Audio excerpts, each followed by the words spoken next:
La parole est à Monsieur Patrice Martin-Lalande.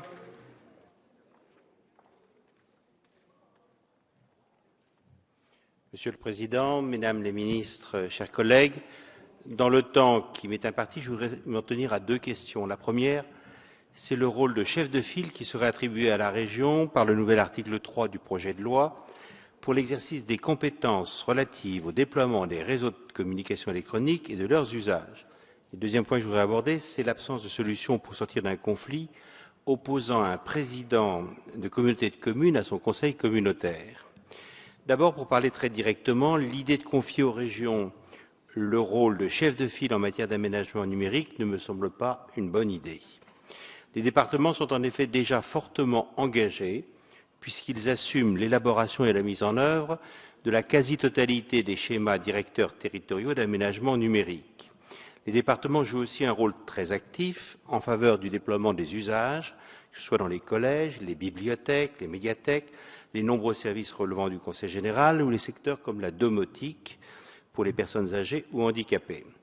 Chacun le sait, l'essentiel de l'investissement à faire et les décisions localisées à prendre pour l'aménagement numérique des territoires concernent non pas le réseau de collecte, mais le réseau de desserte très haut débit. En Loir-et-Cher, par exemple, sur les 113 millions prévus pour le SDAN, il y en a 9 qui concernent la collecte. C'est vous dire s'il s'agit d'un travail local, de co-construction opérationnelle entre les EPCI et le département.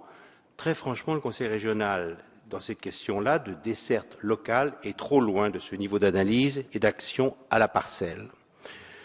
Tous ceux qui, comme moi, ont la charge de présider un comité de pilotage pour élaborer le schéma de leur département sont bien conscients que le projet départemental a aussi besoin de s'articuler avec les projets des départements voisins pour mutualiser un certain nombre d'investissements et plus sûrement pour mutualiser la commercialisation des réseaux.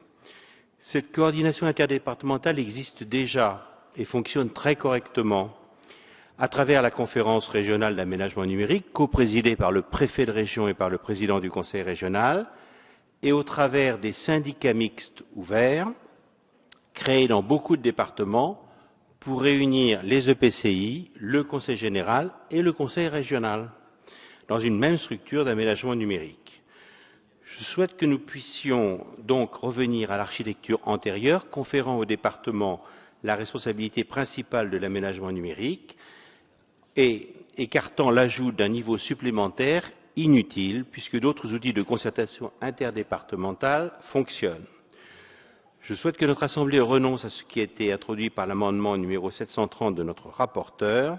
Maintenir cette disposition serait un très mauvais signal, contrariant ce qui est déjà engagé par les départements et retardant donc l'aménagement numérique de nos territoires. Nous n'en avons vraiment pas besoin. Je veux aussi profiter de l'examen de ce projet de loi pour appeler l'attention du gouvernement et du Parlement sur l'absence de moyens de sortir d'une crise opposant un président de communauté de communes à son conseil communautaire. Nous vivons malheureusement et douloureusement en Loir-et-Cher le blocage complet d'une communauté de communes, celle de la Sologne des Rivières, dans laquelle le président a perdu depuis plusieurs années la confiance des autres membres du conseil communautaire.